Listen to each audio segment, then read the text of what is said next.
le Saint-Esprit a déclaré la saison de la destinée. Nous avions déjà entamé ça en fin de compte depuis la semaine dernière, puisque si vous vous rappelez bien, j'ai prêché sur un message la semaine dernière qui était très important, qui était en fin de compte destiné à réussir. Okay? Et nous avons vu par A plus B, je crois la semaine dernière, je pense que vous l'avez vu, vous vous en êtes rendu compte, qu'il est en réalité, avec Dieu, impossible d'échouer.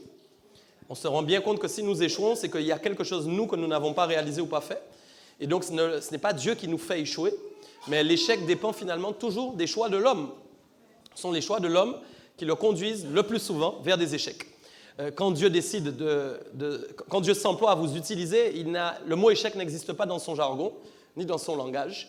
Et je crois que vous avez vu la semaine dernière, et ça c'était essentiel, de se rendre compte que vous étiez connus de Dieu depuis avant la fondation, avant la création du monde.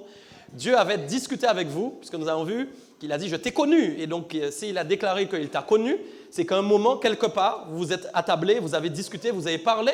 Probablement, ce n'était pas comme sur terre, mais c'était dans le ciel, ça s'est passé.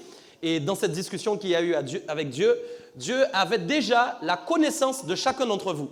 Pourquoi vous devez être assurés, chacun d'entre vous, que Dieu vous connaît individuellement, parfaitement, et que Dieu n'a aucun doute sur qui vous pouvez être.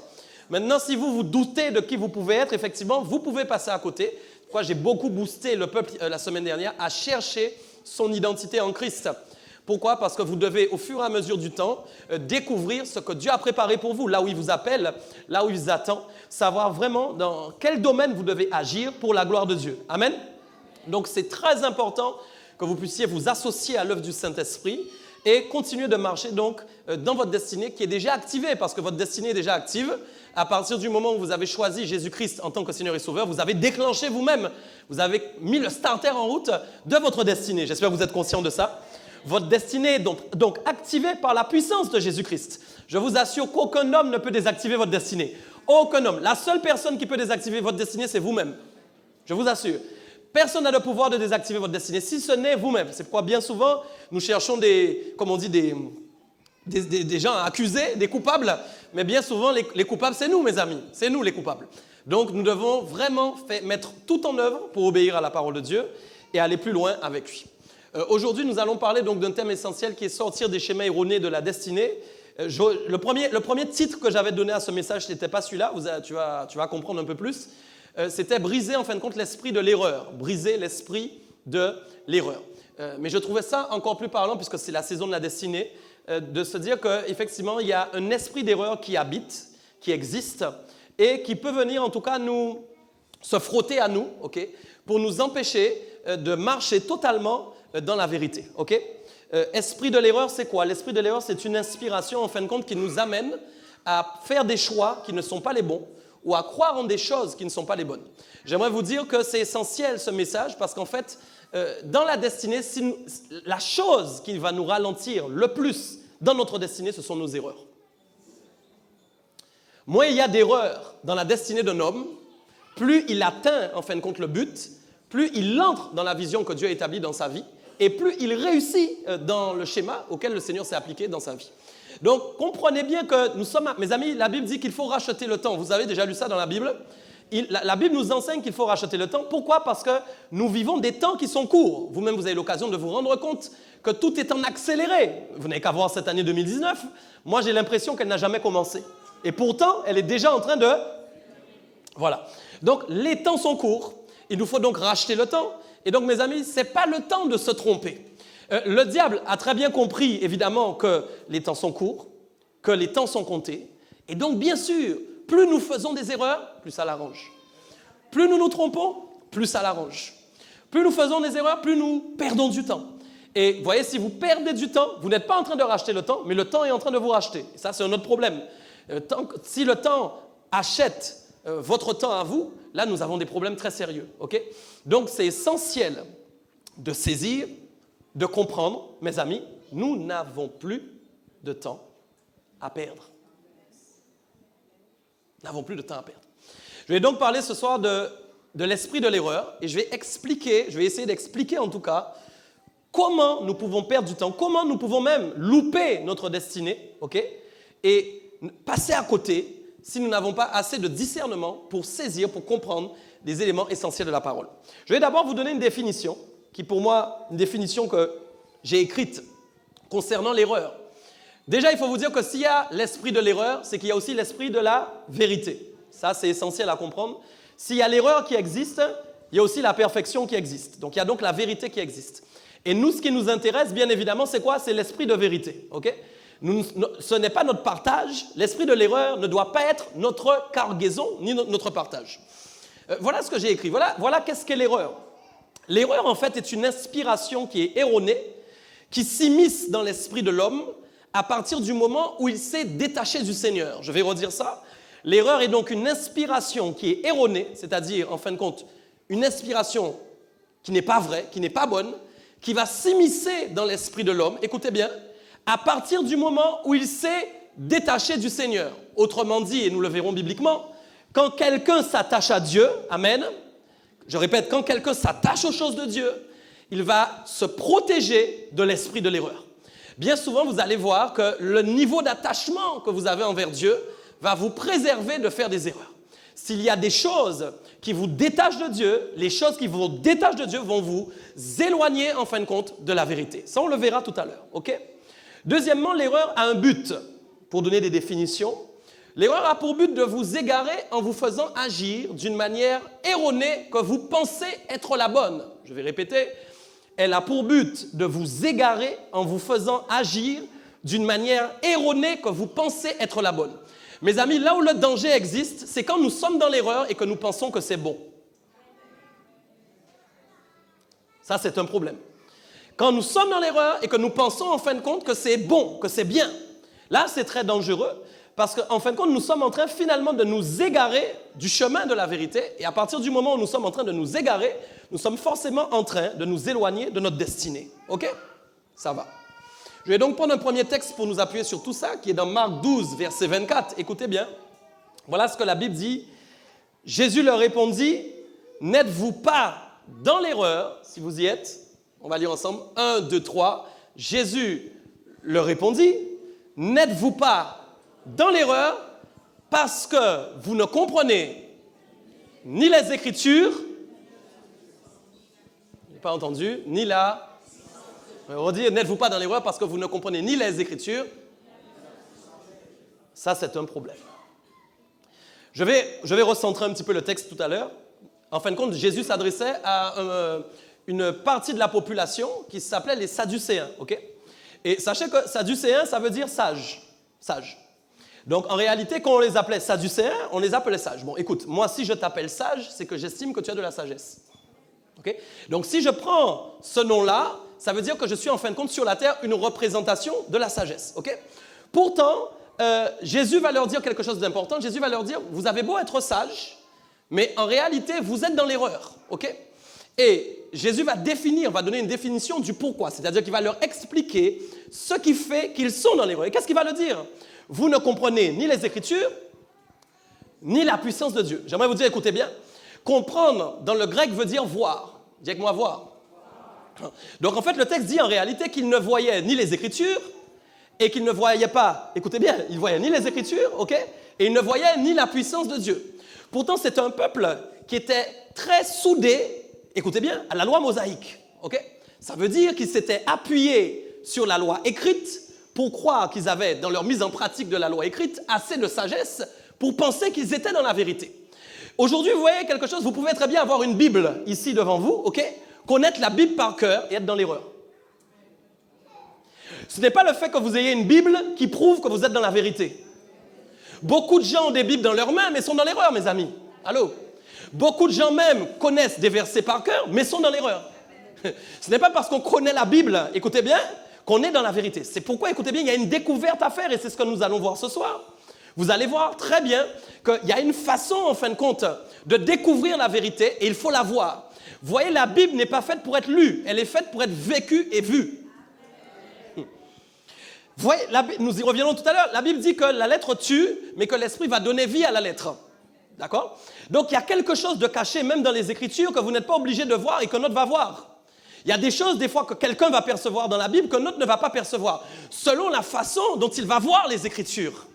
C'est pourquoi le mot voir est encore plus fort que le mot finalement compréhension. Pourquoi? Parce que beaucoup de gens comprennent la Bible avec leur intelligence, mais ce n'est pas suffisant. Il y a des choses que vous allez comprendre avec votre intelligence, mais il y a des choses qui sont écrites dans la Bible qui ne sont pas faites pour être comprises avec l'intelligence. Elles sont faites pour être révélées par le Saint-Esprit. C'est pourquoi certaines écritures prises au mot pour mot sont dangereuses, parce qu'elles vous font créer des doctrines qui sont loin en réalité de la vérité. C'est pourquoi une des choses les plus importantes, c'est déjà d'être rempli du Saint-Esprit. Si vous lisez la Bible sans être rempli du Saint-Esprit, écoutez bien, vous allez lire la Bible goutte à goutte. C'est pas possible. Vous devez être rempli du Saint-Esprit. Comment vous vous asseyez à côté de la parole de Dieu pour être instruit par la parole de Dieu? La Bible dira dans Jean notamment qu'effectivement, nous avons reçu une onction pour être enseignés. Oui, c'est la vérité. L'onction de Dieu vient sur la vie d'un homme, l'onction de Dieu vient sur la vie d'une femme. Et qu'est-ce qu'elle fait? Elle s'emploie à utiliser en tout cas son propre esprit pour vous faire comprendre la parole de Dieu. Mais il arrive parfois, mes amis, que si vous êtes loin finalement du Saint-Esprit, loin de la présence de Dieu, comment vous allez avoir la révélation? Il y a donc une histoire d'abord de relation et d'intimité avec le Saint-Esprit. Allô?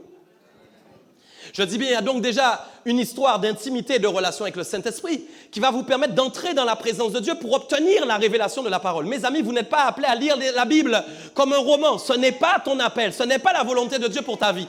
La volonté de Dieu pour ta vie, c'est d'obtenir la révélation de la parole de Dieu.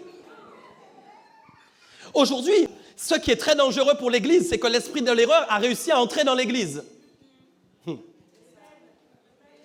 Je parle du corps de Christ. Vous savez, quand Écoutez, vous savez, l'erreur amène toujours l'erreur. Quand il y a une erreur qui est appliquée, cette même erreur va attirer à elle d'autres erreurs. Vous voyez que plus vous marchez dans la vérité, et plus vous irez vers la vérité. Ah. C'est très sérieux. Donc, ces hommes-là se faisaient appeler Sadducéens. Et donc, ils se faisaient passer pour des sages. Et Jésus va leur dire, mais il y a quelque chose, vous ne voyez pas en réalité les Écritures. Et pire, vous ne voyez pas la puissance de Dieu. Ça, c'est très important. Parce qu'en fait, quelqu'un qui voit les Écritures doit voir aussi la puissance de Dieu. Ça veut dire que je peux avoir une Bible dans ma main, je peux la lire tous les jours, mais ne rien expérimenter dans ce qui est écrit dans la propre Bible. Mes amis, je t'annonce, ta Bible n'est pas dans ta main pour ne pas l'expérimenter, juste pour la lire. Ta Bible est dans ta main pour voir le film de la Bible qui se déroule dans ta vie et chaque épisode est représentatif d'une expérience puissante que tu vis avec Dieu. Tu n'as pas compris ce que je t'ai dit. C'est une expérience puissante. Chaque épisode est une expérience puissante que tu vis avec Dieu. Quand tu ouvres ta Bible, tu dois trouver un passage qui est révélé par le Saint-Esprit, qui va s'appliquer dans ta vie et qui va être expérimenté tout de suite dans les jours qui suivent. C'est pourquoi je dis, quand je prêche, je ne veux pas prêcher à des auditeurs oublieux, parce qu'il n'est pas question que je prêche un message qui n'est pas mis en pratique dans les jours qui arrivent. Donnez gloire à Dieu quand il vous donne des épreuves suite au message, parce qu'il est en train de tester la façon dont vous êtes en train d'appliquer le message dans votre vie afin de l'expérimenter. Vous ne pouvez pas expérimenter un message sans que Dieu vous mette à l'épreuve, mes amis. Ce n'est pas possible. Quand Dieu souhaite apprendre quelque chose à son peuple, il va mettre en place des situations pour que le peuple puisse apprendre cette chose. C'est très important. Donc regardez ça, ils étaient sadducéens. Beaucoup d'entre nous, nous avons des Bibles sous nos bras. C'est la vérité. Peut-être nous-mêmes, nous pourrions passer pour les sages de Saint-Claude, les sages de Basse-Terre. Mais qu'en est-il réellement quand Jésus nous regarde? Il parlait à des hommes qui avaient une loi mosaïque entre les mains. Il leur disait, en réalité, vous êtes des aveugles, vous ne voyez rien en fin de compte de la parole. Et donc, vous êtes incapables d'expérimenter certaines choses que la parole même dit. Il y avait un problème, je vais revenir sur ça et je vais beaucoup parler de ça ce soir. Le Saint-Esprit me révélait ça. Écoutez, c'est fort. Il y a la loi écrite et il y a la loi orale. Ça, c'est une révélation du Seigneur. Pendant que j'étais en train de lire, je disais, c'est vrai, je ne m'étais pas encore rendu compte de ça. La loi écrite a été retranscrite sur la table de Moïse quand Moïse est monté. Et puis, regardez, il a reçu donc une réglementation. Forcément, il est venu avec, c'est ce on peut appeler en fin de compte la loi écrite. Cette même loi écrite, et encore, vous pouvez encore la trouver jusqu'à aujourd'hui, dans la Bible. Est-ce que nous sommes d'accord? Maintenant, vous ne trouvez pas tout ce qui concerne la loi de Moïse dans la Bible, puisque Dieu a agrémenté les choses. Et qu'est-ce qu'il fait? Il a élargi le champ d'action à cause de la venue du Saint-Esprit, qui fait qu'il y a beaucoup de choses qui sont venues au-dessus. Et gloire soit rendue à Dieu, parce que si nous étions seulement figés sur la loi mosaïque, ça aurait été bien triste pour nous. Mais la loi a été accomplie grâce à Jésus. Et il y a eu un champ qui s'est ouvert pour nous, nous permettant de vivre encore plus que ce qui avait été donné au départ. Et regardez bien, quand Jésus est venu, Jésus n'est pas venu avec une table entre les mains. Pourquoi? Parce que Jésus était lui-même la parole incarnée. C'est quoi la Bible nous a enseigné que la parole a été faite chair, vous savez ça, que la parole était Dieu et que la parole était avec Dieu. Est-ce que vous êtes là? La parole était Dieu et la parole était avec Dieu. La parole était Dieu et la parole était avec Dieu. Écoutez ce que je vous dis. Donc, en fin de compte, quand Jésus est venu, il n'a pas besoin d'une table. Il est venu lui-même parler de la part de la parole. C'est ce qu'on va appeler la loi orale. Pourquoi? Parce qu'en fin de compte, dès que quelque chose est énoncé de la part de Dieu, vous devez comprendre qu'il est caché dans ce qu'il énonce une réglementation qui est bonne pour votre vie. Bon. Quand Dieu parle, il va énoncer quelque chose, je vous explique encore, et cette chose qu'il va énoncer sur votre vie, derrière va se cacher une réglementation. Pourquoi une réglementation? Parce que derrière une parole de Dieu, il y a toujours une attente de Dieu d'une obéissance qui vous concerne. Jamais Dieu ne parle sans qu'il y ait un acte d'obéissance qui soit posé. Donc, quand Dieu vous parle, en réalité, derrière, il y a une action. Vous voyez? C'est pourquoi la Bible dit que la foi ne marche pas sans les œuvres. Écoutez ce que je vous dis. La foi fonctionne toujours avec une action qui va prouver que vous avez eu la foi. Vous ne pouvez pas prouver à Dieu que vous avez eu la foi si vous ne faites rien. C'est comme si vous disiez, je crois que Dieu va agir dans ma maison, mais que vous ne faites rien. Je crois que je vais trouver un travail demain, mais que vous ne sortez pas de la maison. Ça ne sert à rien. Votre foi, elle est vaine. Votre foi va réagir en fonction de l'action que vous allez poser et donc va donner un résultat par la suite qui va prouver réellement aux hommes et à Dieu que vous avez eu la foi. Okay? Donc forcément, si vous avez la foi, vous devez normalement passer à l'action. Est-ce que tu es là? Donc regardez bien, quand Dieu vous dit quelque chose, il y a forcément une réglementation. Pourquoi? Dieu ne te laissera jamais aveugle. Dieu te dira toujours, va à droite ou va à gauche. Quand Dieu va énoncer quelque chose, oui, tu vas poser une action, mais dans l'action que tu vas poser, elle sera reliée intimement à ce que Dieu t'aura demandé de faire. Jamais Dieu va vous donner des paroles sans savoir ce que vous devez faire. Dieu ne veut pas que vous soyez des aveugles. Non, Dieu vous donne de la visibilité sur les choses que vous devez faire. Okay? Donc, ces hommes-là, pour revenir sur eux, ils ne voyaient pas l'Écriture. Regardez bien, ils avaient reçu quoi? Ils s'étaient appuyés à la loi écrite. Maintenant, quand Jésus est venu avec une loi orale. Et qu'est-ce qui s'est passé? La loi orale qui était énoncée par Jésus ne leur convenait pas. C'est-à-dire qu'ils ne trouvaient rien dans la loi orale qui leur convienne. Il n'y avait rien dans ce que Jésus disait qui pouvait les convaincre en fin de compte. Pour eux, ce qu'ils avaient déjà reçu était suffisant. C'est sérieux. C'est pourquoi l'esprit de prophétie existe toujours, mes amis. Parce que s'il n'y a pas la prophétie, c'est pareil. La prophétie agit pour quoi? Pour confirmer ce que la Bible dit. Quand Dieu maintenant va prophétiser sur la vie de quelqu'un, la prophétie est intimement rattachée à une parole de Dieu qui est dans la Bible. Ah, tu ne m'as pas entendu. Il n'y a rien que Dieu va prophétiser que tu ne peux pas trouver dans la Bible. Ne crois pas que tu as reçu une prophétie qui est la prophétie unique dans la Bible. Non, non. Dieu n'a pas changé le même. Vous êtes les mêmes hommes toujours. Nous sommes pareils. Dieu prophétise toujours sur les vies. Mais toujours, il fait face aux mêmes situations finalement. Donc les prophéties qui sont décrétées sur nos vies sont en relation avec la parole de Dieu. OK? Donc retenez bien ça, c'est important. D'abord, dans un premier temps, donc j'ai dit il y a la loi écrite. Donc effectivement, et puis il y a la loi orale. Et Jésus est venu avec effectivement cette loi orale. D'accord? Donc j'ai bien expliqué. Vous voyez, ça c'est important. Beaucoup de personnes, le Saint-Esprit disait, ont suivi Jésus-Christ sans percevoir ce qu'il était réellement. Vous savez qu'il y a beaucoup d'exemples qui montrent dans la Bible que les gens étaient avec Jésus mais ne percevaient rien du tout. Ou alors ne percevaient pas ce qu'ils devaient percevoir. Pourquoi? Parce qu'ils étaient attachés à d'autres choses. Mes amis, je ne sais pas si tu m'entends. Tu sais que Jésus peut être dans ta vie mais que tu ne perçoives pas ce qu'il veut te faire voir parce que tu es attaché à autre chose que ce à quoi tu dois t'attacher. Ah! Écoute-moi, c'est comme s'il est là, lui, cet homme-là, et que ce qui intéresse Dieu, j'aime bien sa petite veste, ok? Tu m'entends? J'aime bien sa petite veste là qu'il a. Et que moi, c'est ça que je veux. Mais pour avoir sa veste, écoute-moi bien, si jamais je regarde cette chaise tout le temps, tu crois que je vais l'avoir? Non. Si je persiste à la regarder, il sera obligé de l'enlever pour me la donner. Non. Est-ce que tu me comprends bien? Mes amis, quelque chose peut être devant vous, mais que vous ne regardiez pas au bon endroit. C'est pourquoi pourquoi aussi, qu'est-ce qui en fin de compte, à quoi vous êtes-vous attaché? L'attachement va vous... Écoutez, la chose à laquelle vous vous attachez, d'accord? C'est cette chose qui vous empêchera de voir ce que vous devez voir. Eux, ils avaient un problème. Ils étaient tellement attachés à la loi écrite qu'ils étaient incapables de voir ce que Jésus voulait leur montrer. Parfois, vous êtes attaché à quelque chose, tellement attaché à cette chose, que vous n'arrivez pas à voir ce que Jésus veut vous montrer. Je parle à quelqu'un, je suis sûr. Je suis sûr que je parle à quelqu'un. Vous êtes tellement attaché à quelque chose, cette chose vous empêche de voir ce que Jésus veut vous montrer. Sachez que l'attachement est des fois un obstacle à la visibilité de la révélation que vous devez obtenir de la part de Dieu. C'est sérieux. OK? Parfois c'est quelqu'un, parfois c'est un objet, parfois c'est quelque chose, je n'en sais rien. Mais il y a quelque chose. Et regardez ce qui est triste. Regardez, on aurait pu dire, mais eux, ils étaient attachés à une bonne chose, c'était la loi mosaïque. Est-ce que quelqu'un m'entend? Finalement, ce à quoi ils étaient attachés n'était pas mauvais. Mais nous voyons que même en s'attachant à une bonne chose de Dieu, on peut passer à côté de ce que Dieu a prévu pour nous. Aïe, aïe, aïe, aïe, aïe. Même en s'attachant à une bonne chose de Dieu, c'est important. on peut passer à côté de ce que Dieu a prévu pour nous. Regardez les doctrines, regardez les religions. Ils sont attachés à certaines doctrines, ils passent à côté de ce que Dieu a prévu pour eux. Certaines doctrines, par exemple, sont fortes dans le cœur des gens. Et ils pensent, par exemple, que tel jour, s'ils n'ont pas prié ce jour-là, c'est pas bon. Mais ils passent à côté de l'esprit de liberté. Parce que Dieu nous a donné accès au repos chaque jour.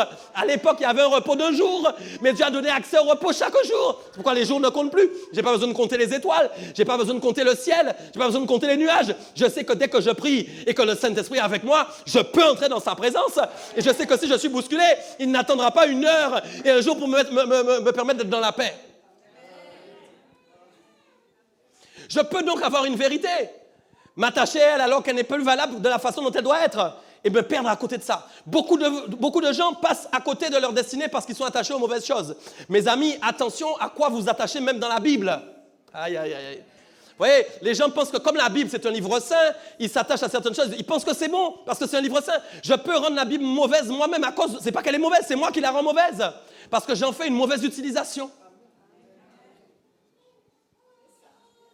Il n'est pas question que l'esprit de l'erreur entre dans ta vie au nom de Jésus. Ça, c'est ton partage, tu dois déclarer Amen ce soir. Il n'est pas question que l'esprit de l'erreur rentre dans ta vie au nom de Jésus. Ce n'est pas pour toi ce soir au nom de Jésus. Du tout, du tout, du tout, du tout, du tout. Alléluia. OK, donc j'ai dit beaucoup de personnes suivent Christ sans percevoir qui était réellement, c'est vrai. Et un des moyens de voir les Écritures ainsi que la puissance de Dieu, écoutez bien, se trouve dans le fait d'observer l'accomplissement des Écritures ainsi que la manifestation de la puissance de Dieu à travers donc ce qu'il est capable encore de réaliser. Pourquoi ? C'est là où on revient toujours sur la foi. Qu'est-ce que vous croyez que Dieu a fait déjà pour vous et qu'est-ce qu'il est capable encore de faire par rapport aux Saintes Écritures, d'accord ? Qu'est-ce que Dieu a fait et qu'est-ce qu'il est capable de faire ? Mes amis, vous imaginez pas que Jésus n'est pas venu pour nous laisser au temps de Moïse. Jésus n'est pas venu pour nous laisser autant des rudiments de la parole. Jésus est venu pourquoi ? Pour que nous puissions avoir une abondance, mes amis, de liberté et une abondance de bénédiction. Vous imaginez que si nous revenons en arrière par erreur, parce que nous croyons que cette chose-là est bonne et que nous remettons des jougs sur nous, mais c'est de la folie, c'est de la folie. C'est de la folie. C'est de la folie. Ça va ? Saint-Esprit me disait une parole importante. Nous devons marcher dans les Écritures et non à côté des Écritures. Je répète, nous devons marcher dans les Écritures et non à côté des Écritures. Ce n'est pas la même chose, d'accord ? On ne peut pas marcher à côté. Amen. Il y a une chose que vous allez comprendre ce soir qui est très importante. Je vais vous expliquer, ce n'est que l'introduction dans laquelle nous étions. Je vais vous expliquer comment l'esprit de l'erreur a dit à ton voisin, sois attentif. Je vais vous expliquer. Écoutez bien ce que je vous dis. Vous allez voir. Vous savez, esprit, en grec, veut dire pneuma, c'est-à-dire inspiration. J'ai déjà enseigné sur ça. Je pense que tout le monde sait ça maintenant. Donc, en fait, quand on dit esprit de l'erreur, on dit en fait inspiration erronée. Vous savez, l'inspiration, vous savez que... Écoutez, vous savez que la Bible dit que l'esprit de Dieu, en fin de compte, est comme le vent. Ce n'est pas un vent, mais la Bible dit qu'il est comme le vent. Puis la Bible dit qu'on ne sait ni d'où il vient, ni effectivement ni où il va. Mais ce n'est pas un vent. Vous n'avez pas lu que c'est un vent. Il est comme le vent. Cet esprit n'est pas un vent. Mais sa façon d'agir, on ne sait pas où il est, on ne sait pas où il va, on ne sait pas où il arrive. C'est ça en fait que Dieu dit. Donc dites-vous que l'inspiration aussi se balade. Si l'esprit de Dieu, écoutez ce que je vous dis, esprit qui veut dire inspiration, tout ce qui est inspiration se balade. Mes amis, mais écoutez, vous savez que quand vous vous levez le matin, quand vous allumez votre radio, vous allumez de l'inspiration. On n'est pas l'air convaincu. Quand vous allumez la radio le matin, vous savez que vous allumez de l'inspiration. Quand vous allumez votre télé, vous allumez de l'inspiration. Quand vous allez sur votre ordi, vous allumez de l'inspiration. Pourquoi ? Parce que tout ce que vous allez entendre, tout ce que vous allez écouter est inspiré. Mais, mes amis, personne n'écrit un livre, chrétien ou pas, sans être inspiré. D'ailleurs, les gens diront, je n'écris plus de livre parce que je ne suis plus inspiré. Certains diront, je ne chante plus parce que je ne suis plus inspiré. C'est vrai, non ? Tout se crée à partir d'une inspiration. Donc, ce qui veut dire effectivement que s'il y a de l'inspiration erronée, ça veut dire que l'inspiration erronée, elle fait quoi ? Elle se balade. L'inspiration erronée se balade. Beaucoup de chrétiens sont sûrs qu'ils sont dans le vrai alors qu'ils sont dans l'erreur. Mes amis, allô ? Je vais appuyer, je sens que le Saint-Esprit veut qu'on appuie. Beaucoup de personnes pensent être dans la vérité alors qu'ils sont dans l'erreur.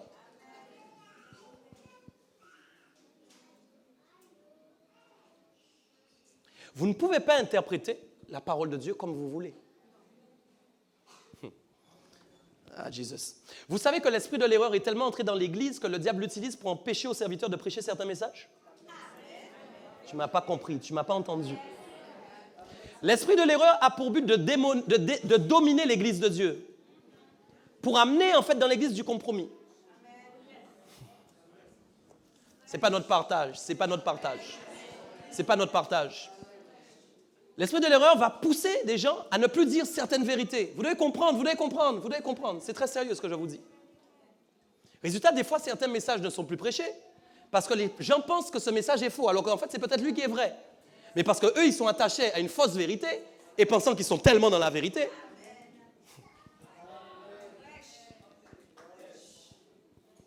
Est-ce que vous me comprenez bien? C'est très important. On ne peut pas interpréter la Bible comme on a envie. C'est pas possible, ça. On ne peut pas interpréter la parole de Dieu comme on a envie, comme ça. Non, non, non, non, c'est pas ça. C'est pas de l'interprétation, mes amis, c'est de la révélation. Regardez bien, je vais vous parler de deux choses. Premièrement, regardez ça, le manque de manifestation des Écritures dans la vie de quelqu'un. Ça, c'est un point très important que le Saint-Esprit soulignait. Comment, en fin de compte, l'esprit de l'erreur peut atteindre la vie de quelqu'un? Vous saurez, vous pouvez vous protéger, vous devez écrire ça sur vos notes. Le manque de manifestation des Écritures est une porte ouverte à l'esprit de l'erreur. Je vais vous dire quelque chose. Imaginez un chrétien qui vient ici, il ne vit rien avec Dieu. Le gars vient, la fille vient, elle ne vit rien avec Dieu.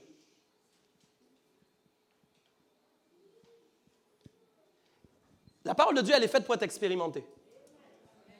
Si je viens à l'église, mais que je ne vis rien, qu'est-ce qui va se passer d'après vous? Je vais commencer à douter. Et puis quand je commence à douter, qu'est-ce qui se passe? L'esprit de l'erreur vient, parce que c'est le moment pour lui, en fin de compte, de me capter et de m'amener vers une hérésie. C'est comme ça que je vais commencer à penser peut-être que la Bible est fausse. Je vais commencer à penser, en fin de compte, que Dieu est sélectif. Non, c'est sérieux. Je vais commencer à penser qu'en fin de compte, obéir à la parole de Dieu, non, finalement, ça n'apporte aucune bénédiction. Je vois que j'obéis, mais il n'y a rien qui se fait. Écoutez ce que je vous dis. Le manque de manifestation des Écritures dans la vie d'un chrétien est un accès pour l'esprit de l'erreur. Ça, c'est un premier point. Deuxième point encore, très important qui suit, le manque à combler. Le manque à combler dans l'âme poussera quelqu'un à chercher des réponses au mauvais endroit. Votre âme est appelée à être comblée par, en fin de compte, la manifestation de la parole de Dieu. Je ne sais pas, on aurait dit que vous n'êtes pas convaincu de ça. Votre âme, je répète, est appelée à être comblée par la manifestation de la parole de Dieu. Mes amis, il n'y a aucune âme dans cette salle qui était restaurée comme ça en un clin d'œil. Ce n'est pas vrai. C'est plus vous expérimentez la parole de Dieu parce que votre âme est en recherche constante. Mes amis, même quand vous dormez, votre âme, vous ne savez pas, elle parle. Pendant que vous dormez, votre âme parle, mes amis. Votre âme réclame des choses. Vous n'avez jamais constaté que certaines fois au réveil, vous êtes bousculé dans vos pensées par certaines choses. Parce que dans la nuit, ton âme a fait toc, toc, toc, toc à certains endroits. C'est sérieux. Donc votre âme est appelée à avoir la consistance de la parole incarnée en elle. C'est ce qui la rend forte, c'est ce qui la restaure et c'est ce qui la rend puissante. Résultat, imaginez quand il y a un manque à combler dans l'âme. Qu'est-ce qui se passe quand il y a un manque à combler dans l'âme? L'âme va chercher des réponses ailleurs. C'est pourquoi, surtout, ne laissez jamais votre âme avoir des manques. Quand vous sentez dans votre être intérieur que votre âme réclame des choses, allez chercher les réponses dans la parole de Dieu, s'il vous plaît. Ne vous laissez pas dominer par d'autres propositions. Parce que l'esprit, mes amis, de l'erreur, c'est l'esprit du monde. Et il viendra toujours vous faire des propositions. Tu ne vas pas comprendre que c'est à ce moment-là où ton âme ne va pas bien que tu vas tomber sur le livre que tu ne dois pas lire.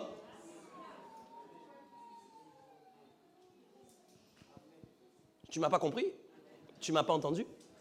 Tu sais, il y a beaucoup de librairies ici. Puis toi, tu sens quand tu vois, tu es nul, tu es rien, etc. Tu vis rien, etc. Donc ton âme te fait comprendre qu'il y a quelque chose à combler. Puis tu passes à la librairie et puis tu vois comment le pouvoir de la domination de l'âme par Jean-Jacques Magicien. Et oui, et le livre te fait un clin d'œil. C'est très sérieux ce que je suis en train de vous dire. Et le livre te fait un clin d'œil. C'est sérieux, c'est sérieux, c'est sérieux. On rigole, mais c'est très sérieux. Résultat, tu es tenté, tu sais que bon, la Bible dit ça, mais tu dis mince, mais bon, j'ai rien encore vécu finalement. Qu'est-ce que ça coûte de lire? Puis tu te rends compte que wow, le pouvoir est fort dans le livre. Le pouvoir de Jean-Jacques le magicien est fort. Tu dis des choses intéressantes. Parce que je vais arriver tout à l'heure dans le pouvoir de la falsification. Quand maintenant l'esprit d'erreur commence à agir, il va commencer à venir avec le pouvoir de la falsification parce qu'il a la faculté de falsifier la parole de Dieu. Résultat, toi-même, quand tu vas lire le livre, tu vas constater qu'il y a des choses qui sont bibliques. Sauf que dans les livres, il peut y avoir des choses bibliques, c'est vrai. Mais derrière, il y a des fois un esprit d'erreur qui est caché. C'est pourquoi quand je vous disais, il y a encore 3 semaines, attention aux Bibles uniquement sur les tablettes. Parce qu'attention, on peut modifier vos Bibles électroniques sans problème. Alors qu'une Bible papier, on ne peut pas la modifier. Ça, c'est un aparté. Est-ce que tout le monde me suit toujours? Donc, le manque de manifestation des Écritures, c'est un problème. Et voilà le problème. Pourquoi, en fin de compte, certains vivent des manifestations fortes des Écritures et pourquoi d'autres non? C'est une question. Pourquoi certains d'entre vous vivez des choses fortes des Écritures et d'autres moins? Vous savez quelque chose? J'aime la parole de Dieu. Parce qu'en fin de compte, vous pourriez chercher toutes les réponses possibles. Il n'y en a qu'une. Il n'y en a qu'une. Allô, allô. Il n'y en a qu'une. Non, non, ce n'est pas parce que je suis plus beau. Ce n'est pas parce qu'elle est plus belle. Ce n'est pas parce qu'elle prie plus. Ce n'est pas parce qu'elle adore plus. Non, mais toi, voyez un peu, l'esprit de l'erreur va immiscer dans votre esprit des pensées qui sont érodées. Quand les gens vont vivre des grandes choses et que vous ne vivez rien, ils vont commencer à dire, mais peut-être ils adorent plus, tu vas adorer plus. Et tu ne comprends pas, quand tu adores plus, ça ne donne rien. Je parle à quelqu'un ce soir. J'ai cette intime conviction qu'il y a quelque chose. Écoute, puis tu vas dire, mais je vis toujours rien. Alors je vais observer qu'est-ce qu'il fait, le pasteur. Ah, il prie la nuit tous les jours à 3 heures du matin. Mais écoute, et puis tu vas dire, moi aussi je vais prier. Et puis tu pries à 3 heures du matin aussi. C'est bizarre, ça ne donne rien. Hey, ce sont des menteurs en fait. Ce sont des menteurs, la Bible est fausse. Il n'y a qu'une chose que tu ne dois pas faire, que tu ne fais pas, qui peut faire que tu n'expérimentes pas la parole. Je répète, il n'y a qu'une chose. Tu n'obéis pas.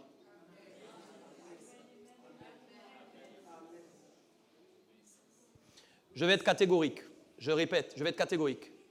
Quelqu'un, écoutez mes amis, écoutez. Quelqu'un qui obéit. Et c'est là où je vais embrayer tout à l'heure avec vous, entre la réglementation écrite, la réglementation orale. Oh là là, Seigneur, mon Dieu, fais-nous grâce. Écoutez, vous voyez, les gens vont prendre la Bible, la parole écrite. Et puis, ils vont prendre la parole écrite et ils vont s'appuyer sur les Écritures parce que parfois, ils n'ont pas assez de révélation. Et puis, ils vont lire dans la parole écrite des choses qu'ils ne doivent pas faire. Ils vont s'appuyer dessus. Ils vont s'appuyer, ils vont essayer d'obéir à certaines choses que la parole dit de faire, dit de ne pas faire. Mais vous savez que ça, en fait, ça, ce n'est pas suffisant. Vous savez que obéir à la parole écrite, c'est bien. Waouh, gloire à Dieu. Nous savons, ne commet pas d'adultère. Ok, d'accord. Oh, j'ai coché, j'ai pas dedans. Ok, ne mens pas. Ah, j'ai coché. Ok, ne vole pas. Ah, j'ai coché aussi, je suis pas dedans. Donc tu fais, tu obéis. Mais tu sais que l'obéissance, c'est plus que ça. Je vais arriver. Aïe, aïe, aïe, mes amis. Vous savez qu'Abraham a obtenu rémunération de sa foi, pas en obéissant au commandement de Moïse. Abraham a obtenu une rémunération. Tu es là ou pas? On lui a imputé à justice à cause de sa foi. Pourtant, il n'a pas obéi à des commandements. Personne n'est venu lui présenter une tablette, il nous a fait ça, fait ça, fait ça. Non, non. Qu'est-ce qu'il a fait? Il a obéi à ce que Dieu lui a demandé. Mais sous quelle ordonnance? Une ordonnance vers... Entends-moi, entends-moi. Une ordonnance. Ce n'était pas une ordonnance écrite. C'est pourquoi beaucoup d'entre vous prenez les Écritures, je ne comprends pas, j'obéis. Oui, mais il y a quelque chose que Dieu te dit depuis 10 ans que tu ne fais pas. Ce n'est pas écrit dans la Bible. Ça te concerne toi et lui seulement. Il te dit ne parle plus avec cette personne, ne parle plus avec cet homme, ne parle plus avec cette femme. Aïe, aïe, aïe, tu ne m'as pas entendu dans ce que je suis en train de te dire. Il te dit cette personne-là, arrête de parler avec elle. Mais toi, tu ne fais pas. Tu parles toujours avec cette personne. Et tu voudrais expérimenter des choses de la parole de Dieu. Ce n'est pas possible. On ne peut pas expérimenter la parole de Dieu quand on est rebelle, mes amis. Ce n'est pas possible. C'est pas possible. C'est pas possible. Après, tu crois que tu es un cas à part, tu es différent des gens. Non, mais c'est pas vrai, tu n'obéis pas. Tu n'obéis pas à ce que Dieu te demande. Tu dois faire un choix. Pourquoi j'ai dit il y a une réglementation verbale, il y a une réglementation écrite? Et puis alors les gars disent, mais moi les commandements écoute-moi, les 10 commandements de Moïse, si Moïse se trouvait devant moi maintenant, le gars est en train de m'adorer lui-même. Le gars, tellement j'obéis au commandement de Moïse. Le gars dit, il me loue, toi tu es obéissant au commandement de... Mais qu'est-ce que tu fais quand Dieu te donne une ordonnance à toi spécialement? Alors résultat, qu'est-ce qui se passe? Je ne vis pas les choses que d'autres vivent, mais parce qu'en fait je ne fais pas quelque chose que mon voisin fait lui. Résultat, qu'est-ce qui se passe? L'esprit de l'erreur va venir à ce moment-là. pour intégrer dans mon esprit toutes sortes de pensées oh mes amis, des hérésies, des erreurs totales en fin de compte. Et ça va commencer à se frotter à moi, ça va commencer à frotter ma vie et je vais commencer à couler.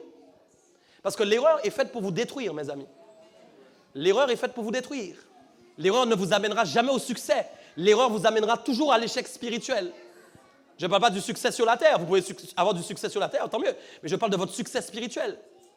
De votre destinée. Je parle de ta destinée, ton destin. Le niveau que tu dois atteindre avec Dieu. Ok, vous êtes là? La base de tout, c'est la foi. La base de tout, c'est la foi. Hein? La base de tout, c'est la foi. Regardez quelque chose. J'ai fait des recherches qui sont assez intéressantes. Les Sadducéens, c'était qui? Théologiquement, on voit que c'est un parti religieux parmi les Juifs du temps de Christ. Un parti religieux. Ils niaient en fin de compte la loi orale, c'est-à-dire en fin de compte ce que Jésus finalement exprimait. Ils niaient que c'était une révélation de Dieu pour les Israélites. Et ils jugeaient que seule la loi écrite devait être obligatoire sur la nation, comme autorité divine. Pour eux, il n'y avait que la loi écrite qui pouvait être, en fin de compte, valable pour la nation. Regardez ça. On va arriver, c'est intéressant. Ils niaient certaines doctrines qui avaient été énoncées par Jésus. Pourquoi? Parce qu'il y a des choses, en fin de compte, au temps de Moïse, qui n'ont pas été énoncées avant la venue de Jésus. Vous verrez notamment dans l'Ancien Testament, on ne parle pas tellement de la résurrection des morts et tout ça. Écoutez ce que je vous dis, c'est sérieux. Et du fait que nous allons revêtir un corps céleste, etc. Donc Jésus est venu annoncer certaines choses qu'il ne connaissait pas. Il niait, écoutez bien, la résurrection du corps, il niait l'immortalité de l'âme, il niait l'existence des esprits et des anges, il niait la notion de prédestination divine. Ok? Il pensait que tout ça était faux. Donc qu'est-ce qui se passe? Quand en fait vous commencez à ne plus croire en certaines choses qui concernent la parole de Dieu, qu'est-ce qui se passe? Vous êtes en train de perdre la foi. C'est pourquoi j'ai dit la base de tout, c'est la foi en fait.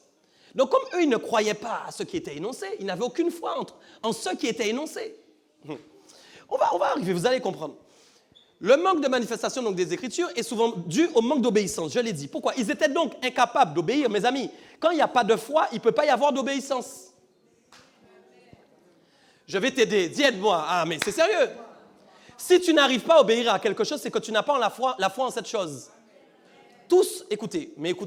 Si vous dites à un enfant maintenant, va chercher un bonbon, c'est qu'il croit. S'il y va, c'est parce qu'il a cru qu'il y avait un bonbon. Mais mes amis, soyons simples. Si je dis va chercher un bonbon sur la table là, il va y aller parce qu'il croit qu'il y a un bonbon sur la table. Mais s'il se dit un moment, je ne pense pas qu'il y ait un bonbon, vous croyez qu'il va aller? Vous ne pouvez pas obéir si vous n'avez pas la foi. Donc quand Dieu dit des choses vous concernant, si vous ne croyez pas en ce qui est dit, vous ne pourrez pas agir de la bonne manière. Vous ne ferez rien en ce qui concerne la parole qui a été dite sur votre vie. C'est impossible pour vous. C'est impossible d'obéir derrière. Impossible. Impossible. OK? C'est pourquoi, écoutez, il vous faut aller vers le schéma d'obéissance, d'accord, que le Seigneur a placé devant vous. Pourquoi? Parce que l'obéissance va vous amener à expérimenter, à faire des expériences authentiques. Mes amis, l'obéissance, c'est ce que nous avons de plus précieux pour le chrétien. Mes amis, je vous assure, si nous n'obéissons pas, nous allons échouer. Allons arriver à d'autres choses encore plus importantes. OK. J'ai aimé ce que le Saint-Esprit me disait. Regardez bien. C'est pourquoi certains se posent des questions que d'autres ne se posent pas. Je répète, c'est pourquoi certains se posent des questions que d'autres ne se posent pas. Je répète, c'est pourquoi certains se posent des questions que d'autres ne se posent pas. Certains gagnent du temps avec de bonnes questions, pendant que d'autres perdent du temps avec de mauvaises questions. Écoutez ce que je vous dis. Quand vous n'avez pas la foi en la parole de Dieu, vous allez vous poser des questions que d'autres ne se posent pas quand ils ont la foi. C'est pourquoi toi et moi, nous ne posons pas les mêmes questions.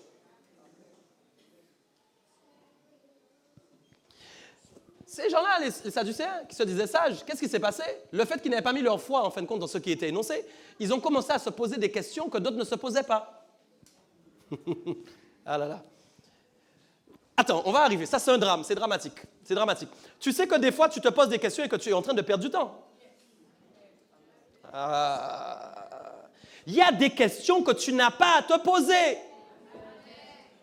Il y a des questions qui ne te concernent pas, mon ami. Moi, je prie au nom de Jésus que tu sois quelqu'un qui pose des questions pertinentes au Seigneur. Des questions qui sont de ton temps, des questions qui sont de ton époque, des questions qui réellement te concernent et sont valables. Je vais arriver pourquoi je dis ça et pourquoi il se posait des questions. Regardez quelque chose. Quand Dieu dit à Abraham, va-t'en, quitte ton pays, quitte ta patrie, quitte la maison de ton père. Nous sommes OK? Vous savez qu'à cette époque-là, personne n'avait, je l'ai déjà dit, personne n'avait prêché la foi à Abraham. Personne n'est venu avec une Bible. Écoutez, personne n'est venu voir Abraham et lui a dit, mais écoute, il faut obéir à ce que Dieu te dit. Nous, on est en train de prêcher une obéissance maintenant, mais personne n'est venu dire à Abraham, tu sais, quand Dieu te dit quelque chose, tu dois obéir. Qu'est-ce qui a fait qu'il a obéi? Il a cru. Dès qu'il a cru en la parole qu'il avait reçue, il a agi. Et qu'est-ce qu'il a fait? Il a quitté effectivement son pays, il a quitté sa patrie, il a quitté donc son territoire, la maison de son père, d'accord? Et pourquoi? Parce que Dieu lui a dit quoi? Je vais faire de toi une grande nation. Donc c'est sur un ordre oral, en fin de compte, qu'Abraham agit.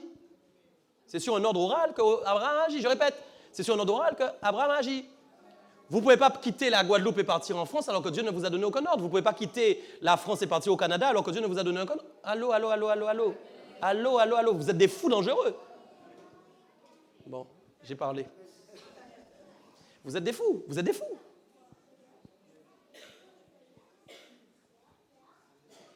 Toute obéissance est due. Toute obéissance est due à Dieu sur une parole qu'il a déclarée sur ma vie et dont je suis sûr que c'est lui. Toute obéissance est due à Dieu sur une parole qu'il a déclarée dont je suis sûr que c'est lui qui me l'a dite. Je ne sais pas, peut-être Dieu te dit depuis longtemps, change de travail, mais tu ne veux pas. Est-ce que vous me comprenez bien? Donc c'est sur une parole déclarée dans laquelle j'ai cru que je vais obéir derrière tout de suite. Ça, on est OK jusque-là. Amen.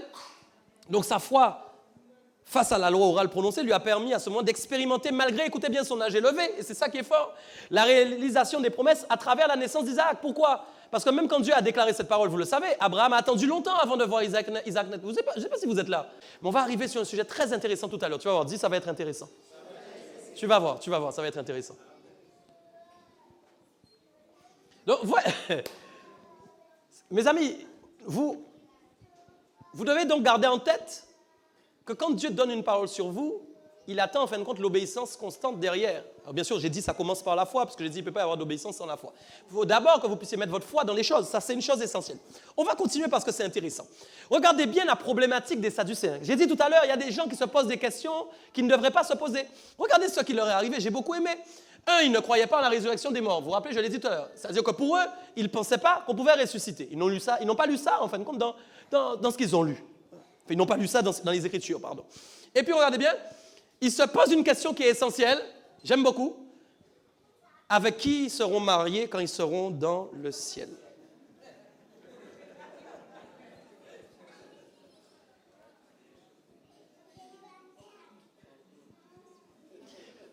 Tu vois, hein? Je t'ai dit, d'autres se posent des questions, pendant que moi, je me pose d'autres questions. Tu me comprends ou pas? Quand je ne crois pas à une vérité de Dieu, je vais me poser des questions que d'autres personnes ne se posent pas.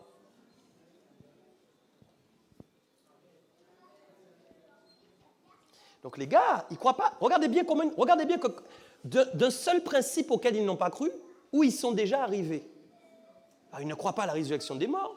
Et donc, bien sûr, ils réfléchissent, tu comprends? Alors, ils se disent, mais ce gars-là nous dit qu'il y a la résurrection des morts. Nous, on n'y croit pas, on n'a vu ça nulle part, parce qu'on s'appuie sur la loi écrite. Donc, on va bien lui dire, mais alors, d'accord, résurrection des morts. Mais alors, donc, on sera marié avec qui? Un homme à 7 femmes? Enfin, non, une femme à 7 maris, plutôt. C'est ça, hein? Et puis, un meurt, puis l'autre meurt, puis l'autre meurt encore, puis l'autre meurt encore, et puis l'autre meurt encore. Les gars vont loin. J'aimerais te dire qu'ils sont pertinents dans l'erreur. Il y a des gens très pertinents dans l'erreur. Tu m'as pas entendu? Au lieu d'être pertinent dans la vérité, pertinent dans l'erreur. Alors oui, alors de qui sera forcément?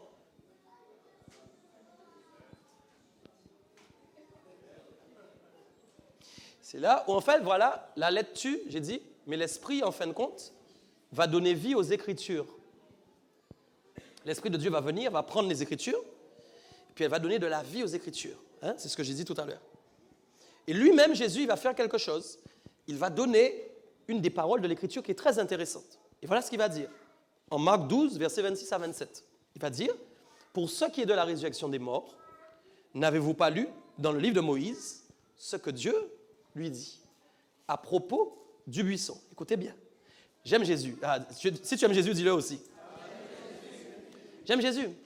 Qu'est-ce que Jésus fait? Intelligent, le gars. il va prendre les écritures qu'eux, ils ont. Sois avec moi, sois avec moi, sois avec moi. Il va chercher leurs propres écritures. Tu es là ou pas? Et il va extraire lui-même un passage des écritures qu'eux, ils ont. C'est-à-dire, ils lisent. Il est en train de dire, les gars, vous lisez et vous êtes aveugles. Et regardez bien. Et il va dire quoi? Donc, n'avez-vous pas lu, puisque vous dites que vous lisez la parole écrite, hein, que vous êtes des fins connaisseurs, n'avez-vous pas lu dans le livre de Moïse ce que Dieu lui dit à propos du buisson? Je suis le Dieu d'Abraham, le Dieu d'Isaac, le Dieu de Jacob. Dieu n'est pas Dieu des morts, mais des vivants. Vous êtes grandement dans... Mais écoute, ils lisent eux-mêmes, écoute-moi bien, tu es là? Ils lisent eux-mêmes dans l'Écriture qu'ils lisent, hein, ce qu'ils lisent eux. Ils lisent Dieu est le Dieu d'Abraham. Dieu est le Dieu de Moïse. Dieu est le Dieu de Jacob. Mais dis-moi, ils sont en vie? Comment Dieu peut dire, je suis le Dieu de Jacob, il est où alors? Dieu dit, ils savent que Dieu n'est pas le Dieu des morts, mais que Dieu est le Dieu des vivants. Donc si Jacob est vivant, il est où? Il est ressuscité. Écoutez ce que je suis en train de vous dire. Suivez-moi bien. Vous voyez, ils avaient l'écriture, ils lisaient la Bible. D'accord? Nous sommes OK? Mais ils n'avaient pas la révélation de ce qui était écrit. Vous-même, peut-être, vous auriez lu ça, mais vous n'auriez pas pensé à ça. Mais Jésus va faire la démonstration lui-même que oui, vous avez quelque chose entre les mains, mais que vous êtes incapable réellement de comprendre, en fin de compte. Ils avaient déjà la preuve que Jésus énonçait quelque chose qui était véritablement vrai dans les écritures qu'ils avaient. C'est incroyable. Vous êtes là ou pas?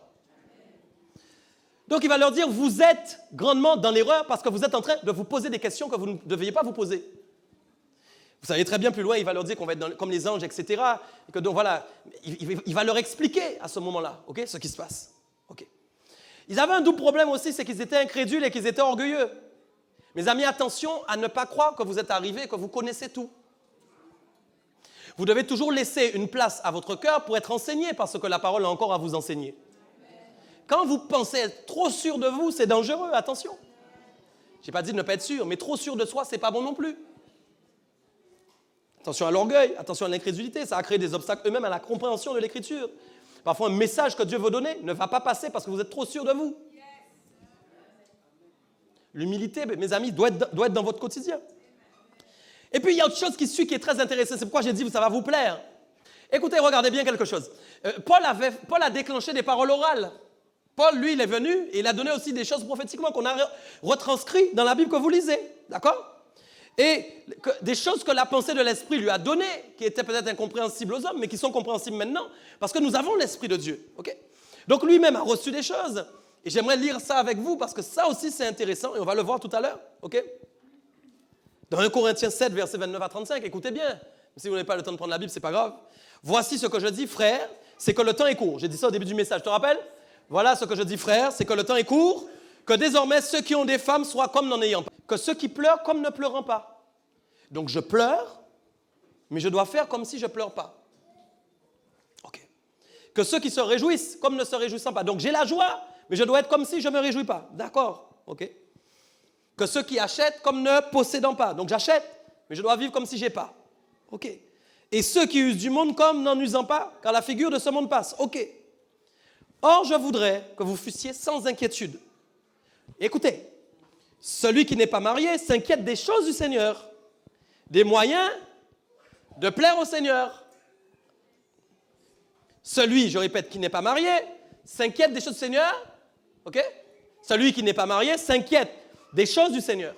Donc quand il m'a dit je suis marié mais je dois vivre comme n'ayant pas de femme, c'est comme si en fin de compte je suis sans femme. Donc ça veut dire en fin de compte que ce qu'il est en train de me dire, c'est que même quand je serai marié, je ne dois pas oublier que je dois m'inquiéter des choses du Seigneur. La révélation, elle est là.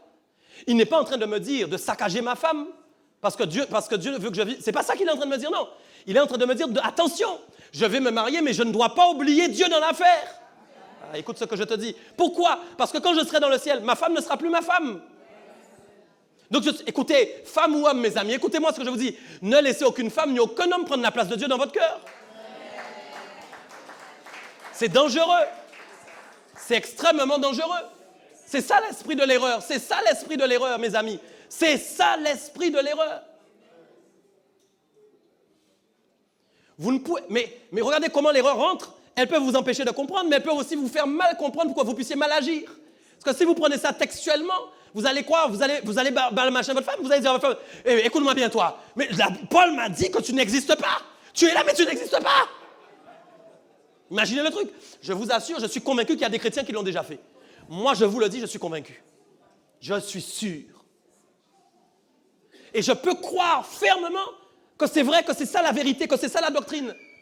Je vous assure. C'est pourquoi j'ai dit, je dois voir l'Écriture et je dois expérimenter sa puissance. Donc quand maintenant je commence à voir cette Écriture, à la comprendre, qu'est-ce que je vais faire? Je vais commencer à l'expérimenter. Pourquoi? Parce que je vais comprendre en fin de compte dans ce texte, écoute bien, qu'en fin de compte, d'accord, je me marie, que vous soyez homme, que vous soyez femme, mais que je dois toujours m'inquiéter des choses du Seigneur. C'est ça la réalité. C'est ça que je dois vivre. Et c'est là, en fait, où je vais commencer à expérimenter la parole. C'est pourquoi j'ai dit, selon la chose, là où vous mettez votre foi, vous expérimenterez des choses que d'autres n'expérimentent pas. Si vous croyez, en fait, que ce texte, c'est juste la femme doit se taire, la femme doit faire comme si elle n'est pas là, vous n'allez rien expérimenter de ce que Dieu a prévu. Et un autre qui va prendre le même texte, mais qui va le vivre autrement, comme je suis en train de l'expliquer, vivra autre chose que ce que vous êtes en train de vivre. Voilà pourquoi les chrétiens ne vivent pas tous la même chose. Ah oui, il fallait dire un grand amen sur ça, c'est sérieux. Comment tu abordes les choses? C'est ça la vérité. Regardez ça encore. Et donc il a dit, même si vous pleurez, soyez comme ne pleurant pas. En gros, il est en train de dire, d'accord, tu pleures aujourd'hui, c'est vrai, ok, mais dans le ciel, tu ne pleureras plus. Tu es dans la joie aujourd'hui, mais attention, tu peux ne plus l'être demain, c'est la vérité. Ne vis pas comme un fou dans la joie. Pourquoi? Parce qu'en fait, il y a des gens, il y a des choses qui leur donnent la joie, c'est pas Dieu. Et résultat, ils veulent être tout le temps dans la joie. Et ils courent après les choses qui leur donnent la joie. Ah, tu m'as pas entendu. Tu sais, si tu cours après trop les choses qui te donnent la joie, tu vas finir joie, hein, je te le dis. Hein. Parce que dans l'Évangile, il n'y a pas que de la joie. Donc si vous courez qu'après la joie, non, c'est sérieux. Je sais que la Bible a dit soyez toujours joyeux, mais ça c'est une autre thématique. Okay? La joie du Seigneur est ma force. Ce n'est pas la même chose. Que ce soit dans l'épreuve, que ce soit dans la souffrance, la joie du Seigneur est ma force. D'accord? Mais je ne suis pas un clown. Je ne suis pas un clown. Et ça, les chrétiens cherchent à voir qu'est-ce qu'ils peuvent faire pour être dans la joie. Et janvier, on sera là. Puis mars, on sera là. Avril, on sera là. Août, on sera là. Octobre, on sera là. Novembre, on sera là. Décembre, on sera là. Janvier, on sera là. Ah oui, vous êtes où? Vous êtes où? Mais on cherche la joie. On cherche la joie. Il n'y a pas de joie à l'église. Il n'y a pas de joie à l'église. Il n'y a pas de joie dans l'évangile. C'est sérieux. Les gens ne trouvent plus de joie dans l'évangile. L'évangile, c'est nul, mes amis. Mais attention, par contre, c'est que des préceptes, des réglementations. C'est que des lois, c'est que des ordonnances, c'est obéir au pasteur, tout ça, ouais, tu te rends compte, se faire gronder quand le pasteur n'est pas content. Être soumis à un leader. C'est quoi? Oui, en plus, ne plus être macho chez moi. Ne plus aller en boîte de nuit, ne plus aller faire la fête, ne plus aller, je ne sais pas.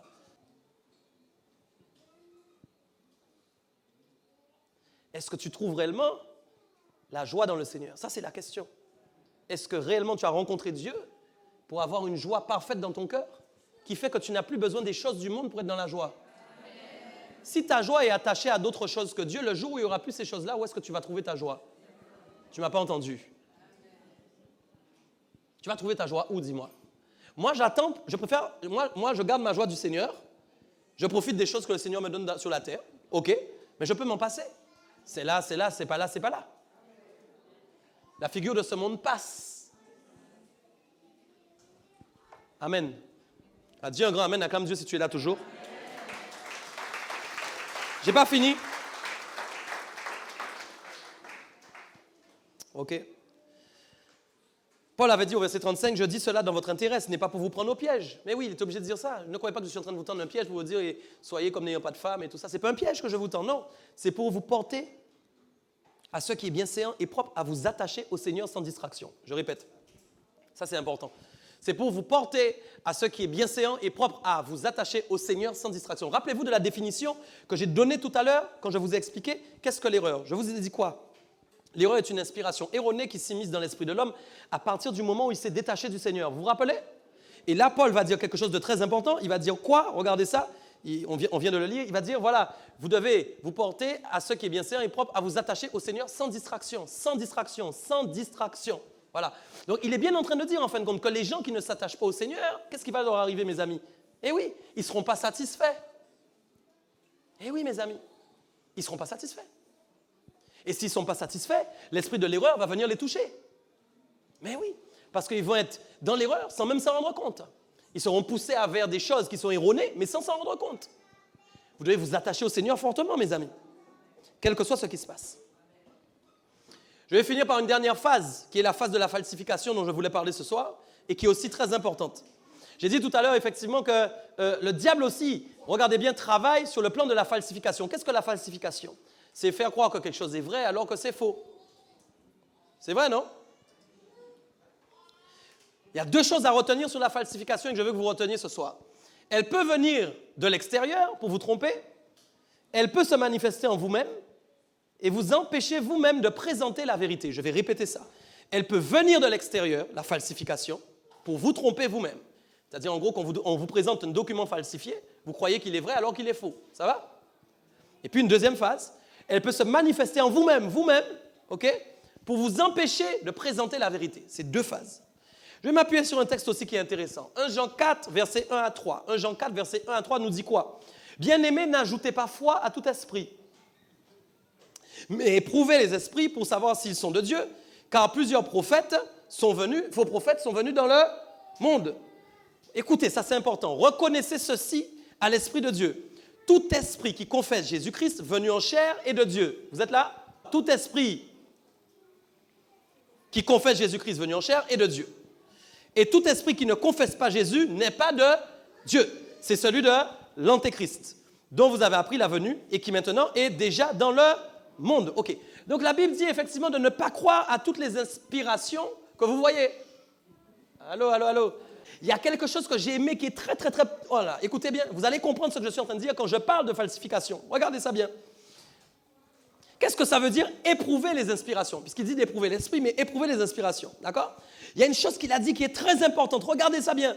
Éprouver les esprits pour savoir s'ils sont de Dieu. Donc vous devez vous-même chercher à savoir si l'inspiration que vous écoutez est de Dieu. Ça va jusque-là? OK.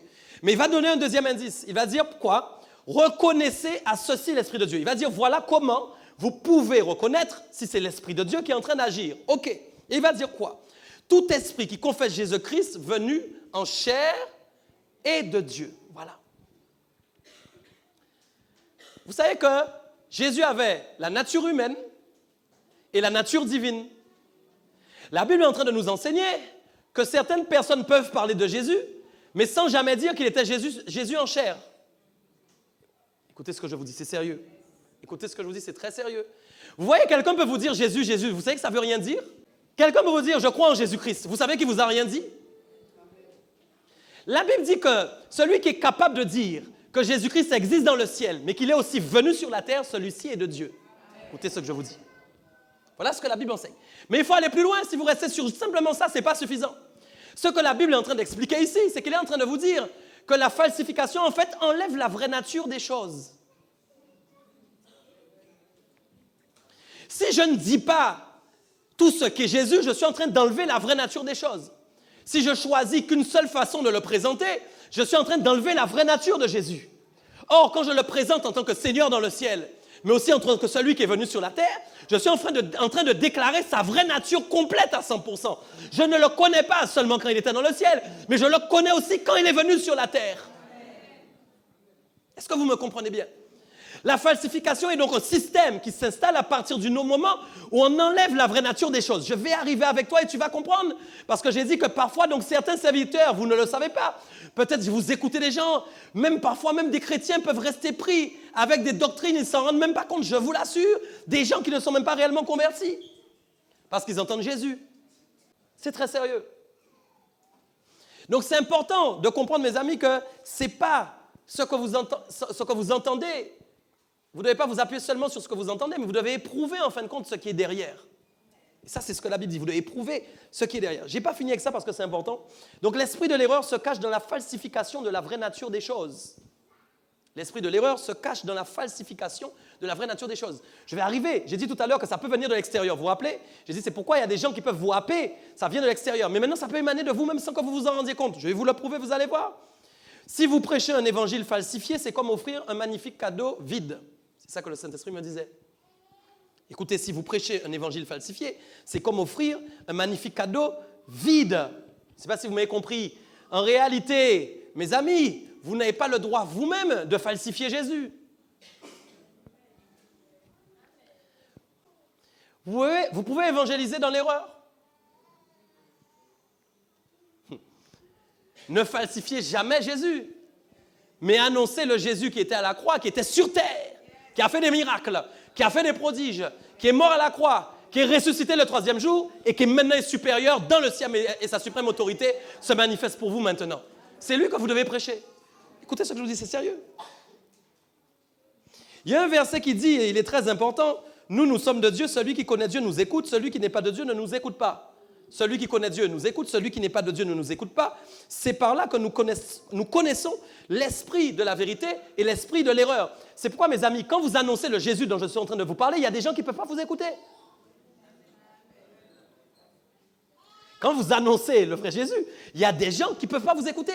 C'est par là que nous savons que ces gens-là sont dans l'erreur. Est-ce que vous comprenez bien? Mais à partir du moment où quelqu'un peut vous écouter quand vous annoncez le vrai Jésus, c'est que cette personne est en train de se rapprocher de la vérité. Donc c'est pourquoi c'est très important, vous aussi, de ne jamais falsifier les choses. Est-ce que vous comprenez? J'arrive, vous allez mieux comprendre. Tu ne m'as pas encore suivi là où je veux aller. Vous voyez, ça va servir d'ailleurs pour les équipes d'évangélisation.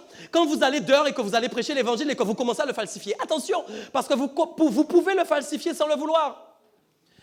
On ne va pas être trop fort avec les gens aujourd'hui.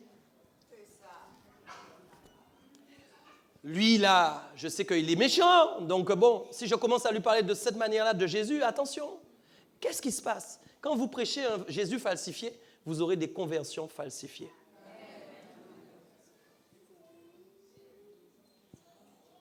Et voilà le problème de notre ère. Des gens qui se convertissent avec falsification parce que l'Église n'est plus capable de prêcher le vrai Jésus. Voilà le problème. Et ça, c'est un problème. Voilà le problème. L'évangile est simple. Pas la peine d'aller le falsifier. Jésus aimait le monde entier. Il est venu dans un corps d'homme. Divin dans le ciel. Il est venu dans un corps d'homme. Oui, il a été homme, humain. Il est venu pour libérer les captifs. Il est mort pour le péché des hommes à la croix. D'accord? Il est ressuscité le 3e jour. Il est monté au ciel et il a donné accès maintenant à tous ceux qui décident de croire en lui maintenant. Il a donné accès à la liberté. Je ne peux pas en face de la personne que j'ai en face, je peux pas par rapport à la personne que j'ai en face de moi prêcher Jésus d'une certaine manière. N'accommodez pas l'évangile aux gens, mais accommodez les gens à la vérité. C'est pas la même chose. N'accommodez pas l'évangile aux gens, mais accommodez, je vous dis encore une fois, la vérité de l'évangile aux gens. Ça, c'est ça qu'il faut faire. C'est pourquoi il y a des luttes. Parce que quand vous prêchez la vérité, il y a l'esprit de l'erreur qui est contre vous. Mais l'esprit de l'erreur va vouloir vous rendre aussi dans l'esprit de l'erreur comme lui. Ah, écoute ce que je te dis. L'erreur ne veut pas entendre ta vérité. Donc l'erreur va t'influencer pour que toi aussi tu sois dans l'erreur dans ta manière de faire. Mais oui, mes amis, c'est comme ça. C'est ça la vérité. Eh oui. C'est pourquoi je dis l'esprit de l'erreur peut venir se présenter à vous. Mais vous aussi, vous pouvez être, vous-même, malheureusement, chrétiens, nous pouvons nous-mêmes être les porteurs de l'esprit de l'erreur. Regardez bien ça. J'ai dit tout à l'heure, en début de message, c'est très important, que même l'Église, maintenant, n'accepte pas certains messages. Parce que c'est la preuve que l'esprit de l'erreur. S'il y a des messages que je ne peux pas te prêcher, ça veut dire que tu es dans l'erreur. Ah, ouvre tes oreilles, dis-moi un grand amen. S'il y a un message que je ne peux pas te prêcher, ça veut dire que tu es dans l'erreur. Si je ne peux pas te prêcher ce message-là, tu ne peux pas l'écouter. C'est qu'il y a l'esprit de l'erreur quelque part. À moins que moi, je me trompe. Mais je ne me trompe pas. Tu sais pourquoi? Parce que je confesse Jésus divin et Jésus humain. Voilà la vérité. Oui, c'est la vérité. C'est ma protection. À partir du moment où c'est ce Jésus-là que je prêche, son esprit va m'influencer pour prêcher la vérité. Est-ce que vous comprenez bien? Écoutez-moi dans ce que je vous dis, c'est sérieux. L'Église aujourd'hui ne peut plus entendre certains messages. Aïe, aïe. Alors, je vais vous donner les sujets. Écoutez ce que je vous dis, c'est très important. Mariage, remariage. Sujet interdit. Pas prêcher ça aux gens. Pas prêcher ça aux gens parce que c'est problématique. OK? 10 mots offrande. Problématique. Allô? Ah, vos amen commence à baisser. C'est bien. Vous me prouvez par là que je suis dans la vérité. 10 mots offrande, tabou. Mariage, remariage, tabou. Parce que l'esprit de l'erreur est entré dans l'Église. Pourquoi? Parce que les gens, en fin de compte, sont dans l'erreur à partir du moment où j'ai dit, rappelez-vous, leur âme n'est pas comblée par quelque chose. Ils vont chercher donc une autre solution pour combler l'âme. Et c'est une solution erronée, mais comme ils veulent qu'elle soit vraie, ils vont la rendre vraie, ils vont empêcher que la vérité soit prêchée pour qu'ils puissent rester dans l'erreur et continuer à faire ce qu'ils ont envie de faire. Pourquoi malheureusement les serviteurs aujourd'hui doivent se rendre compte qu'il n'est plus le temps de faire du compromis pour les hommes. Pas question. Si ton église se vide parce que tu prêches la vérité, mais tu es le meilleur serviteur du monde. Mais c'est toi le meilleur serviteur du monde. Mais c'est toi. Si elle se remplit parce que tu fais du compromis, tu es le plus mauvais. C'est problématique. Beaucoup de gens, le diable a réussi à le faire croire qu'ils peuvent se remarier plusieurs fois maintenant dans le Seigneur. Mais oui. Ils peuvent se marier, se remarier. Il n'y a plus d'adultère. C'est un verset qui est effacé. Tu ne peux plus parler d'argent. C'est plus possible. C'est plus possible. Dès que tu parles d'argent, tu es un voleur. C'est sérieux ce que je vous dis. C'est sérieux. Les gens confondent le mot prospérité, ils confondent les richesses, ils confondent tout. Ils ne comprennent rien. Alors l'esprit d'erreur est entré dans l'Église. Et maintenant, les combats ont commencé. C'est un faux. C'est un faux parce qu'ils prêchent aux gens qui peuvent être riches. Les gens préfèrent qu'on prêche qu'ils peuvent être pauvres. Tu as envie que je te prêche ça? Sois pauvre. Sois pauvre, hein? Je prie vraiment que tu sois pauvre. C'est ça que Dieu veut pour ta vie. Que tu sois pauvre. Un pauvre peut être sauvé, un pauvre peut ne pas être sauvé.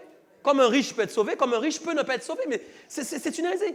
Là où est ton cœur, là sera ton trésor. Si le cœur du riche est dans le Seigneur, que son trésor c'est le Seigneur, pourquoi tu ne veux pas qu'il soit riche? Vous savez, il y a des pauvres qui n'aiment pas Dieu. Mais mes amis, mais qu'est-ce que vous... Il y a des pauvres qui n'aiment pas Dieu. Je vous assure que c'est vrai. Il y a des pauvres qui meurent sans le salut, mes amis, mais c'est sérieux. Alors les gens ont réussi à faire croire, l'esprit de l'erreur, tous les pauvres sont sauvés. Pourquoi? Parce que l'esprit d'erreur, vous savez, il s'immisce au fur et à mesure. Vous savez, c'est triste à dire, mais c'est sérieux, vous devez être vraiment, vous devez veiller beaucoup à ce que vous écoutez. Qui vous écoutez?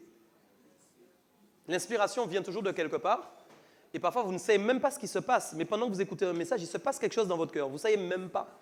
Vous ne savez même pas. Mais la chose a lieu. Alors éprouvez les choses, amen, et soyez garant de votre propre vie. Il y a des choses très bien, on est d'accord, il y a des gens très bien écoutés, ce n'est pas le problème. Mais ne soyez pas flottants et emportés par tout vent de doctrine. C'est un message très important ce soir. L'erreur ne doit pas être ton partage, on l'a dit. Je vais finir juste par une chose, vous savez, j'ai beaucoup aimé ça, je vais juste terminer par ça. Paul avait dit quelque chose, je suis fier de l'évangile. Paul avait dit, je suis fier, je répète, de l'évangile. Je suis fier de l'évangile. Et plus loin, il avait dit qu'il y avait certaines personnes qui étouffaient malhonnêtement la vérité. Il y avait des gens qui rendaient captive la vérité. Donc vous voyez, parfois, vous pouvez être chrétien et vous-même rendre captive la vérité à quelqu'un d'autre. C'est triste. Et quand vous êtes comme ça, en fin de compte, vous êtes en train de vous perdre. Nous sommes appelés, en fin de compte, à propager la vérité et non l'esprit de l'erreur. Pourquoi il est très important que vous-même, vous soyez sûr que vous marchiez dans la vérité pour pouvoir vous-même propager la vérité aux autres. Parce que si vous-même vous êtes dans des erreurs, dans l'esprit de l'erreur, que vous-même vous portez de l'erreur, vous allez propager de l'erreur. C'est automatique, hein? C'est sérieux. C'est sérieux. On ne peut donner que ce qu'on a. On ne peut offrir aux gens que ce qu'on a en nous. Hein? Non, c'est vrai les amis, c'est sérieux. Vous savez, on parle vraiment de la destinée ce soir, c'est vraiment important et c'est capital. Hein? C'est capital pour nos destinées à chacun. Et on doit comprendre ça vraiment. Vous savez, l'Esprit de Dieu, il fait vivre la lettre d'une manière extraordinaire.